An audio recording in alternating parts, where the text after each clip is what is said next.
Quelles sont les pièces du jeu? Tout d'abord, un plateau. Un plateau avec, vous le voyez, de nombreuses cases, et avec des cases qui représentent essentiellement les exigences de l'ISO 9001, qui couvrent l'ensemble des chapitres. Ensuite, un tableau de bord. Un tableau de bord pour chaque équipe. Étant donné que le plateau est beaucoup plus impressionnant évidemment que le tableau de bord, puisque le plateau ça correspond à ce qu'on appelle usuellement un A0, c'est-à-dire l'équivalent d'un plateau de jeu qu'on dépose sur un grand bureau.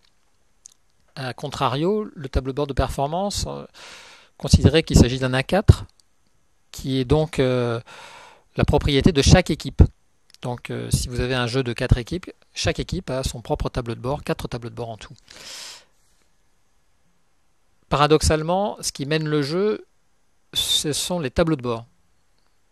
Dans le sens où, en fait, l'équipe qui va gagner in fine, en anticipant, c'est en fait l'équipe qui va acquérir le maximum de résultats sur son tableau de bord. Et pour acquérir le maximum de résultats sur son tableau de bord, va investir, acheter les bonnes exigences de l'ISO 9001. Les exigences les plus pertinentes, et c'est là où se fait la pédagogie du jeu.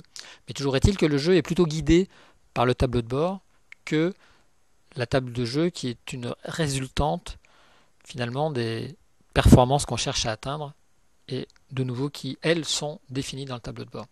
Troisième constituant, le jeu de cartes avec une exigence par carte, ce qui fait que le jeu de cartes constitue dans sa globalité la norme ISO 9001.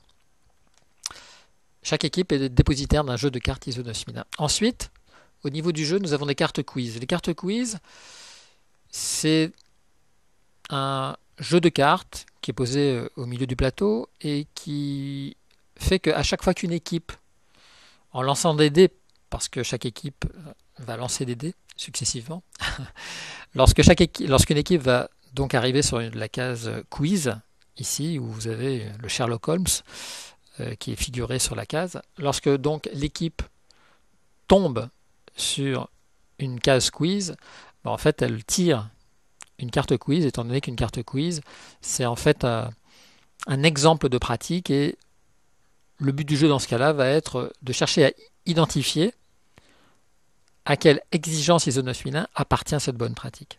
Donc un jeu de cartes quiz qui sont des questions qui vont être posées alternativement à chaque équipe lorsqu'elle tombera sur une case quiz du tableau de jeu.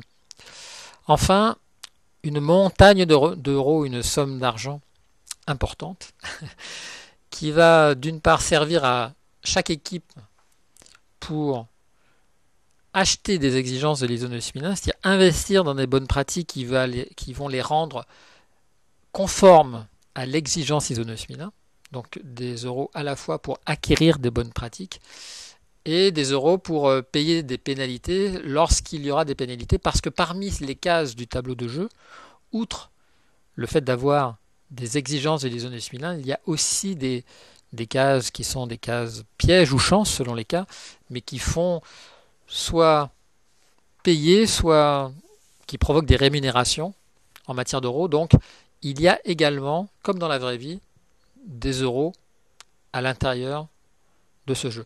Et dernier composant qui ne figure pas sur cet état des lieux, 2 dés qui sont lancés alternativement par chacune des équipes.